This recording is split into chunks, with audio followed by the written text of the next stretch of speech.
دابا جبنا العجان، شنو غادي ندير؟ غنديرو كيلو ديال الطحين، وغنديرو 650 غرام ديال الماء، نسبة الترطيب 65. هادي صافي خصكم تضبطوا 4 الغرامات ديال الخميرة حبوب، وغادي نديرو 20 غرام ديال الملحة حتى الاخر. انا نقول لكم علاش وانا نطبق معكم لي سيطاب تاعي. دابا شنو غنديرو؟ قلنا في الفيديوهات باش نفرزوا الجلوتين ديالنا شنو خصنا نديرو؟ الماء مع العجينه ويتخلطوا مزيان، عاد نزيدو الملح الخميره ديالنا. فاهمين؟ الطحين ديالي كيلو، وهذيك 650 غرام ديال الماء غادي نلوحها بالتقسيم عاوتاني. غنلوح نصف الكميه في الاول، وهادشي اللي غيبقى هو اللي غنبقى نزيد بالتدريج. دابا شنو غندير؟ دابا انا خدمت العجانه بروميير فيتاس، غنخليها تجمع هذاك الطحين مع اللعيبات ديالها. دابا شنو غندير؟ دابا غادي نخوي ديك الخميره ديالي. المده ديال العجينه ديال هاد العجينه كامله كتراوح ما بين 15 حتى ل 20 دقيقه بالليزانغريديون ديالها كاملين. لما كما قلت لكم في الاول نصف الكميه مع الطحين، من بعد كنطلقوا الخميره ديالنا. من بعد من الاحسن الا كنتو كديروا مثلا الخميره مع الماء بوحديتها وعاد تكونوها، تكون افضل عاوتاني تعطيكم نتيجه احسن. والماء داكشي اللي بقى كنبقاو نزيدوه بالتدريج بشويه بشويه، والعجينه كتجمع وحنا كنعطيوها الماء يكون بارد. علاش الماء كيخصو يكون بارد؟ العجينه خصوصا في الصيف كتكون الحراره، ديك العجينه كتسخن كتولي تقطع. الوغ حنا كنعطيوها الماء بارد باش كيخليها بارده. كنعطيوها الماء من الاحسن يكون كاع بلي كلاصو باش يبقى محافظ لينا على درجه الحراره ديال العجينه، حيت كتبان لنا العجينه وصلت لهاد النيفو هادي، دونك خاصها مازال الماء. شنو كنبداو نزيدو؟ الماء بشويه بشويه. من الاحسن الماء يكون في الجناب ديال العجانه، ونبقاو غاديين معاها وهي كتجمع داك المياه اللي عطيناها، وحنا كنزيدوها عاوتاني حتى تشربوا كامل. بالنسبه للماء عمرك تجي وتلوحو كامل في دقه، حيت غادي يعجن لك العجينه تولي مرمله بحال كيف ما كنا كنعجنوها بيدينا. كتبقى تلصق لك هنا وهنا بحال هكا، كتبغي تهز العجينه تلصق لك كامله في يدك. على كل الماء خصنا نبقاو نلوحوه بشويه بشويه. الماء نبقاو غاديين معاه حتى تحبس العجينه.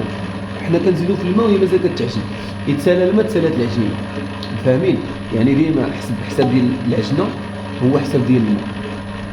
غتلوح الملحه هي اخر حاجه، وانا غنقول لكم علاش. غتزيد الماء اللي بقى لك واحد شويه تدورو صافي. من بعد ملي كدوز 8 ديال الدقائق بالضبط على العجينه وهي كتجمع، شنو كيخصنا نديرو ديك الساعه؟ كيخصنا ندوزو بدوزيام فيتاس. بالنسبه اللي ما عندوش دوزيام فيتاس يخليها بحال هكايا دور على راحتها حتى تكمل. اما بالنسبه اللي عنده عجانه فيها لي فيتاس، من الاحسن غير تبان لك العجينه بدات كتجمع بحال هكايا تدخل بدوزيام فيتاس اللي هي غنديروها دابا، وغتلاحظوا الفرق. شوف العجينه غتولي تجمع بالزرب.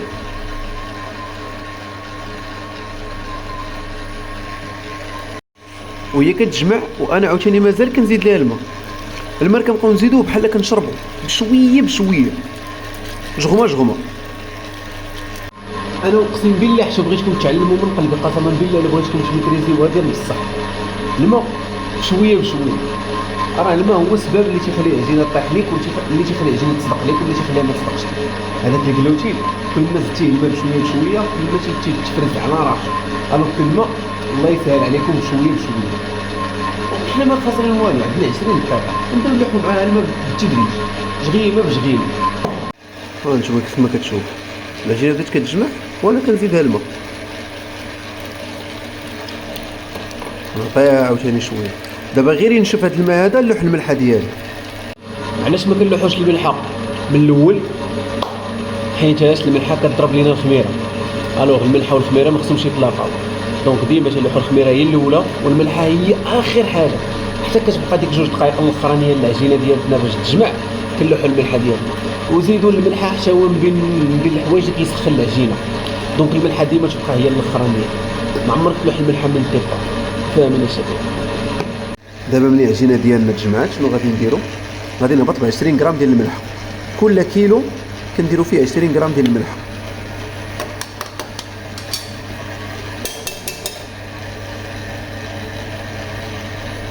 داك شويه الماء اللي بقى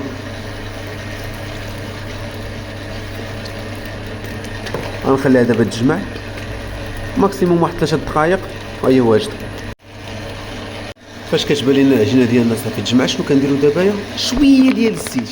علاش كنديروا شويه ديال الزيت؟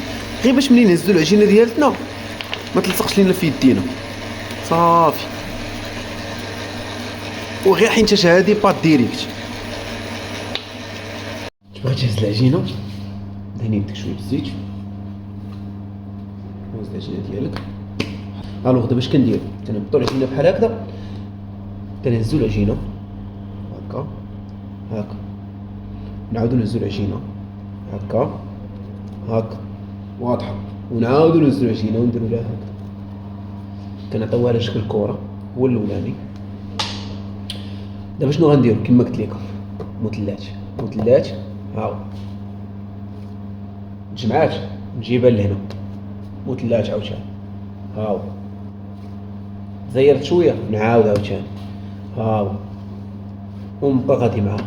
كتبان لي تجمعات من جميع الجوانب. عاوتاني ندخل هكا ونجر، عاوتاني هكا ونجر. انا نقدر ندير معكم غير بيدي باش تفهموا. هكا ونجر، هكا ونجر. الا كتشوفوا راني كنضغط، راه ماشي غير كندفع وصافي، راني كنورق في الدفع. اش غنديروا لها دابا الدراري؟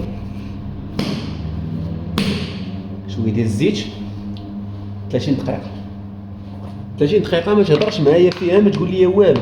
خلي داك الكلوشين ديالها يرتاح ويتفرز على راحته. هنا بزويته باش ما تلصق لك في والو. من بعد ما ارتاحت خليتها غير 20 دقيقه صراحه. من بعد ما ارتاحت واحد 20 دقيقه. الوغ شنو غادي ندير؟ نفس التكنيك صافي.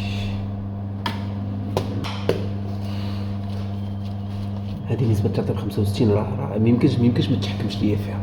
ها انت ساهل هكا هكا واضحة. تسدات ياك حطها في يدك بحال هكذا.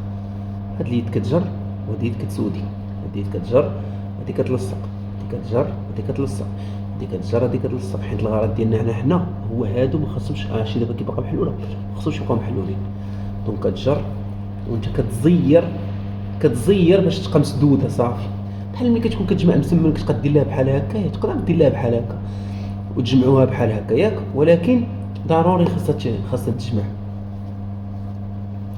هاهي عاوتاني نديرو لها عاوتاني باليد. هانتو هادي كتجي عند هادي كتسد، وهادي كتجي عند هادي وكتسد، وهادي كتجي عند هادي وكتسد صافي. دير هكذا وجر وجر وجر. شوف الا ما ضبطتيش هادي واخا تكون عندك العجينه مزيان، الا بقات العجينه محلوله غتعذبك في التسريح. واحد اخر. هانت جيب العجينه هكا وسدها، وعاود جيب هكذا وسدها، وعاود جيب هكذا وسدها صافي. وبدا الدور وجر عندك. هانت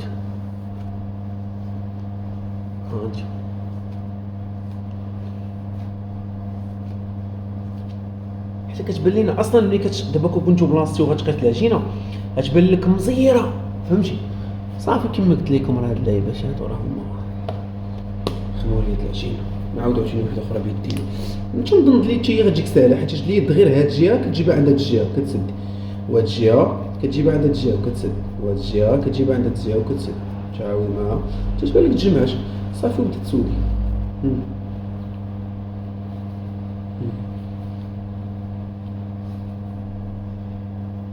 هادي كندير بها هكذا وهادي كنسد بها، كندير بها هكا كنسد.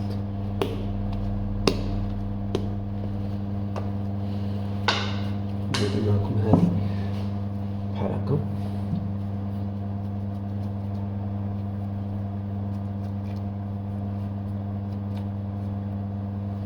حط هاد اليد هادي كتسد، هاد اليد كتجر هادي كتسد، يد كتجر يد كتسد. عجينتنا واجده. هاد شويه هذا نديرو ليه هكذا، نديرو ليه هكذا، نديرو ليه هكذا. هادو جوج لي ميثود. هما اسهل وحدين نقدر نعطيكم، هما اسهل وحدين تقدروا تعلموا بهم. ما بغيتش نبولي معكم من العجينه، يعني بلا ما نعبر كنهز باق قرص كنحطها مسدوده. بغيتكم تعلموها جوج لي ميثود. الا تعلمتوا جوج لي ميثود تعلمتوا كيفاش تعجنوها، كيفاش تبوليوها، كيفاش تخمروها وتعطيوها الراحه ديالها الكافيه، ضبطتوا الباق نابوليتان. بالنسبه للحطه ما كنجيوش وكنحطوهم ملاصقين ببعضياتهم، ديما تنخليو واحد ليسباس ما بين البوله والبوله. بلاش نقلبو هذا عليكم، نشرح لكم واحد اللعيبه بالنسبه للتريح ديالها. عندها 3 ديال المراحل. فهمتي التريح ارتاحيتي انت، ما عليناش. ملي كنعجنو عجينه كنخليوها ترتاح من بين 20 حتى 30 حتى 40 دقيقه على حساب الحراره ديال الطبخ اللي عندك. كان الجو سخون بزاف 20 دقيقه ما تفوتاش. من بعد كنبوليوها كنديروها في الباك. شحال غادي نخليها دابايا؟ غنخليها عاوتاني 20 دقيقه واحده اخرى، فهمتوا؟ اولا غنخليها 30 دقيقه على حساب الجو كيفاش داير عندي انا هنايا. غنخليها ترتاح، من بعد ندخلها للثلاجه. اللي الثلاجه غادي تكون درجه الحراره ديالها من 3 حتى ل 6 ماكسيموم، يعني كتطلع ل 6 وتعاود ترجع ل 3. احسن درجه حراره ديال الثلاجه، احسن نسبه هي هذه.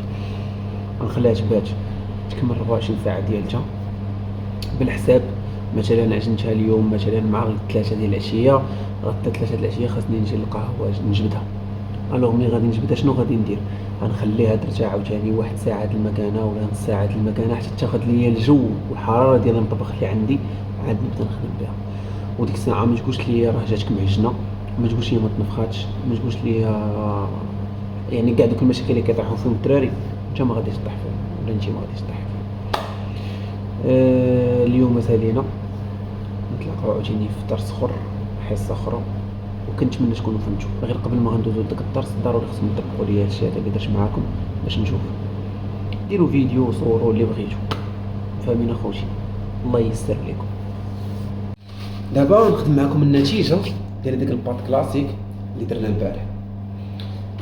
دابا ما غاديش نوريكم انا كيفاش طابت وداك الشيء، الفران باقي ما مدريسش عندي مزيان، ولكن دابا غنوريك كيفاش تفرد العجينه. يعني حتى الفرد كيلعب واحد الدور كبير في العجينه. ونقول لك واحد النصيحه عاوتاني، ما ديرش ملي تجبد العجينه من الثلاجه كما قلت لكم خليها 30 دقيقه. انا ما خليتهاش دابا، علاش؟ انا ما غاديش ندخلها للفران، انا غنشد وحده دابا انا غنشد وحده غادي غير نصورها لكم، فهمتي؟ يعني ما غاديش ندخلها للفران، ما عليناش. كنديروا شويه ديال الطحين ونهزوا العجينه ديالنا.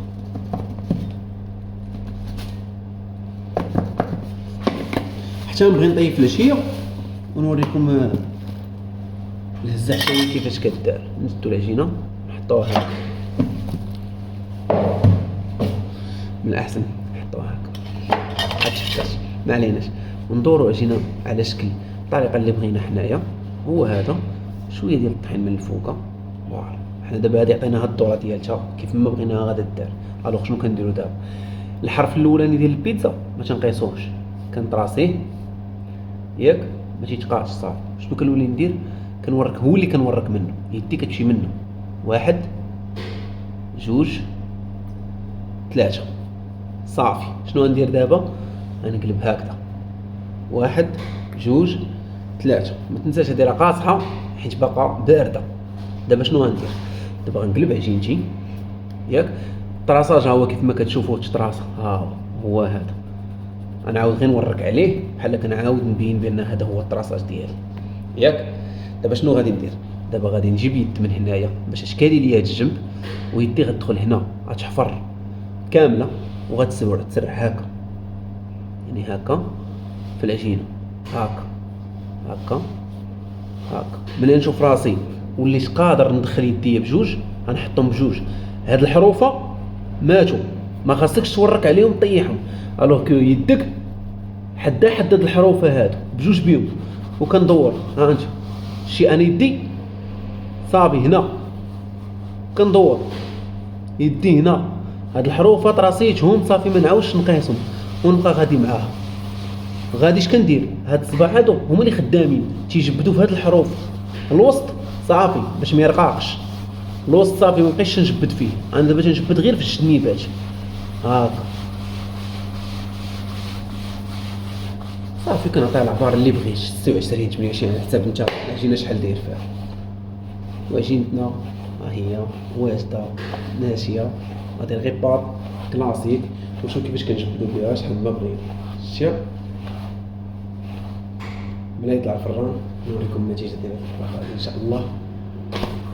وحنا دابا كنكونو سالينا من الباط كلاسيك، يدك كتبان في الباط عاديه. ها الباط كلاسيك واجده اخوتي، غتشدها انت دابا هي وغادي تصايبها وتصور عليا ان شاء الله والدراري.